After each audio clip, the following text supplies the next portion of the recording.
In this video, I'm going to talk about how Anthropic seems to be presenting the same sort of quota trap that we just experienced from Antigravity. I'm going to talk about how people are burning through their rate limits wicked fast. It just happened to me this morning, which is what triggered this video. Also, how Anthropic is getting weirdly petty about how you use their service. And as always, I'll offer a workaround on how we can still get work done, even though the days of AI subsidization are over. Let's get into it. I'm going to start with usage and rate limiting because that's the #1 pain point I keep hearing about in the comments. And today I can absolutely relate. I did my benchmarking during their double credits promotion a little while ago, and I got about 3.5 million tokens to a week of Claude Pro, which is a lot. But granted, again, that was during their promotion. However, this morning I started my day like I always do, and I hit my rate limit in like 30 minutes. Like I said, I started my day the way I always do with my /today skill, which essentially just reads the emails from today, checks my calendar, and then the last daily note from like yesterday so I can plan my day. It's usually less than like 15,000 tokens. Then I ran a DM skill, which is again already mapped out. We're not building anything. The connection's already there. We're just running the thing. But I got rate limited like halfway through the model run, which is wild because I was using it was just simple API calls with Sonnet, the default model. And it doesn't make any sense. This is something that should definitely fall under just basic usage. And the worst part is I check it out now, and that was 55% of my weekly limit. And that was just this morning. This is entirely from today because I had my rate limit reset Thursday evening, and then I took Easter, right? So I just came back to Claude Code this morning. It is 55% of my usage limit, which is completely absurd. Anthropic knows this too, right? Like they put out a post on Reddit a little while ago where they say that they're investigating an issue where usage limits were being hit faster than expected. And that's outside of their new weirdness where it's like the peak hours thing and you're charged heavier for whatever. But there's no way that we should be rate limited on a subscription plan making a couple API calls with the default model. I'm starting to feel like I'm the harbinger of like bad news for these models whenever I advocate for them. Then it just goes downhill, right? I was the biggest anti-gravity guy, and then like a week later I had to like reel that back, and now it's sort of happening with Anthropic. Okay, so the weirdness comes in here where they know that there's a problem, right? Nobody has any sort of transparency as to their subscription usage limits. They're saying it's their top priority for the team to fix that, except we know for a fact that that's not true. Even though the usage thing isn't resolved, they're spending their efforts making sure that you can't use Claude in a manner that they don't like or approve of, but not actually being transparent about what that is. Okay, so a lot of us got this email starting April 4th at 12 p.m. Pacific time. You'll no longer be able to use Claude subscription limits for third-party harnesses, including OpenClaw. So what they do is they've banned OpenClaw and OpenCode on your Claude subscription. They still allow the API usage. Okay, so there's a lot to unpack here, but the thing is that they're not addressing the issue that they said they would, which is the bug with the usage limits on your subscription.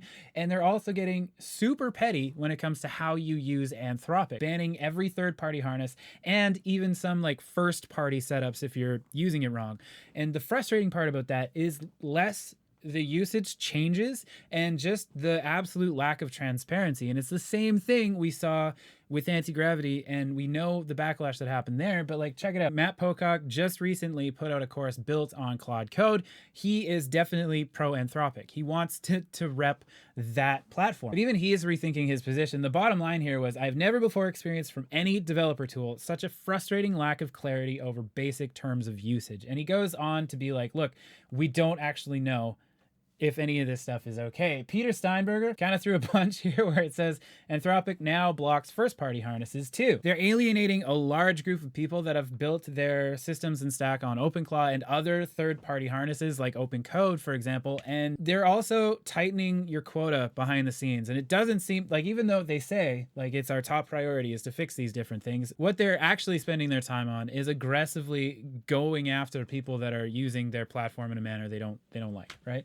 Meanwhile, being super fuzzy on what that actually looks like in practice. So this is all facts, things that are actually happening, and we're just presenting information at this point. But the thing that I'm also finding, and this is kind of not something that I can prove quantifiably, but it's just a feeling, is that Claude is starting to be dumber. Found another tweet from Theo here that kind of backs up what I'm talking about, where he wanted Claude to like fix an error with Dropbox not showing up in the menu bar, and it said no, essentially. I've experienced the same thing. It's not working the same way that it used to, right? Like where I have explicit instructions in all of my agents where it is to log everything. At the very least, just make note in a daily activity file, right? Which I keep all the time. But if it's like a skill or a task that we're going to repeat or whatever, I want that output in a file, not just in the chat.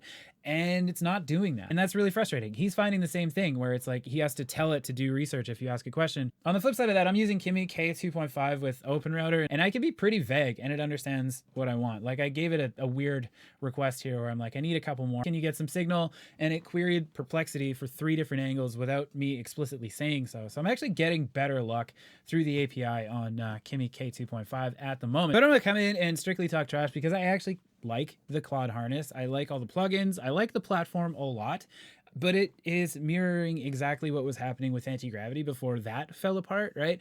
The usage limits are falling apart. They admit there's a bug and don't do anything about it. They're getting really weird with how you use the platform. And then the model seems to be getting dumber. This actually just confirms what we've been talking about on the channel for a while. And we want to make sure that we are platform agnostic. While I do like the Claude Code harness, and I'm going to keep using it because there's some quality of life things that I like, but making sure that you have your hands on your workflow and the transparency and whatever they decide to do, whatever these model providers and things decide to do, shouldn't affect how you get your work done. And that's where this Obsidian workspace comes in. If this is something you're interested in, you can check that out. I've got videos and there's a link in the description for putting this together. I mean, what do you think about this? Would you let me know in the comments if you're going to stick with Claude Code or if you're going to switch to Codex, or if you're looking into local models? Like, what are you doing about all of these platforms seeming to pull the rug out from people, and how are you getting a handle on your system? Also, if you liked the video or found anything at all helpful, if you wouldn't mind hitting the subscribe button. It says here that 94% of you aren't subscribed to my channel, so it would really help me out in getting this off the ground and whatnot. That's what I got for you, and I'll see you in the next one.